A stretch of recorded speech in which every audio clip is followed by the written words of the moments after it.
Welcome to Let's Grow Buffalo, where today we're transplanting our broccoli and cauliflower seedlings.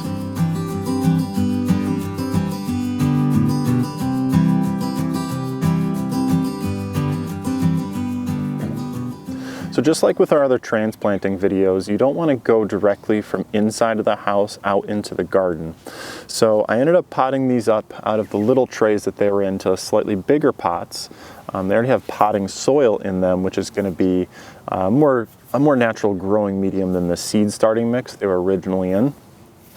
And they've been in these for about a couple weeks now. And for about the last week, I've been hardening these off. So what that means is essentially the lights indoor that you use to grow the plants aren't intense enough to really simulate the sun. They help the plant grow, but once you actually get it outside, the sunlight is enough where it could completely fry these plants and ruin them.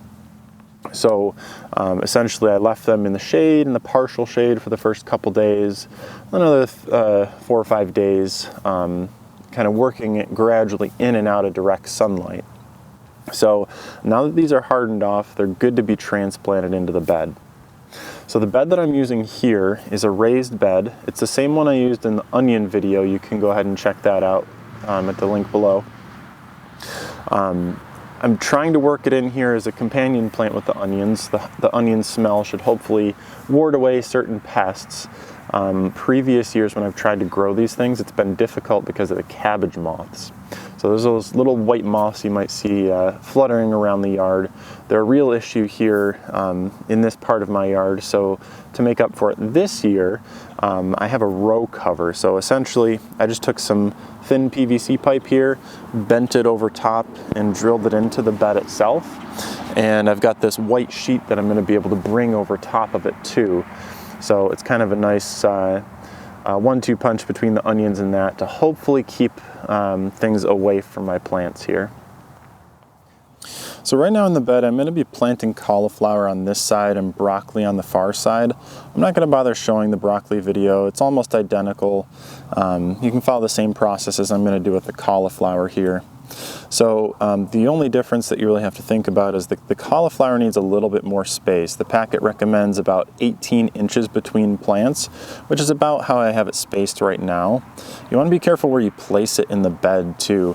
Right now I have it kind of squared up so the onions will have enough space and it's not too close to the side.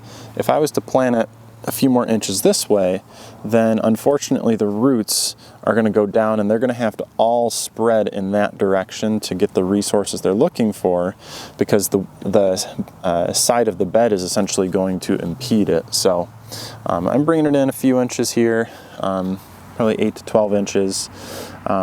Basically the process, especially with this type of pot, should be pretty simple.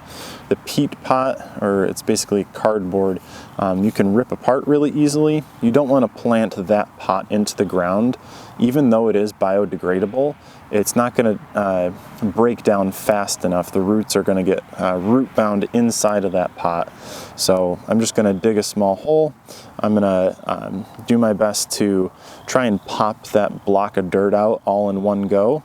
Put it in, pack it in, give it a little extra pressure to get the air pockets out, and then the final step that we'll have to do with all of these plants is put down some mulch over top of it to help retain the moisture. We don't really need it as much with the row cover, but it also helps normally suppress the weeds. And yeah, let's go ahead and get started.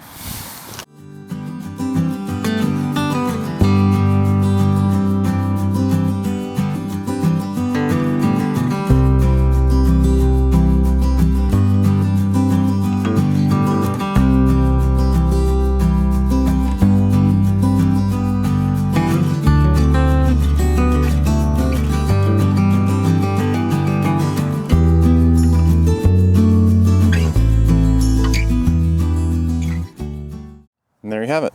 So don't forget, when you're planting these, you want to make sure that you give it enough stability from the dirt in order to keep it upright. The little leaves that you see down here aren't that big of a deal. There's still the 2 leaves that actually are kind of contained within the seed, those are eventually going to fall off. It's not going to be a big deal even if they are down in the dirt a little bit, but you do want to make sure that you don't want to get too much of the stem wet. It can be a pretty big issue. So I finished watering it for tonight. I'm going to come back and make sure I really water it good probably every day for like the first week.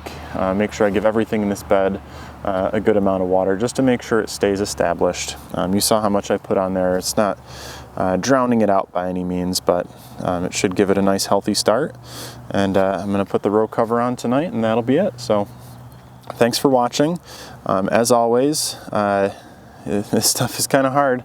You're not going to get it on day one, so growing is a practice. Stick with it, and maybe you'll get the results one day that you've been looking for. In the meantime, let's grow buffalo.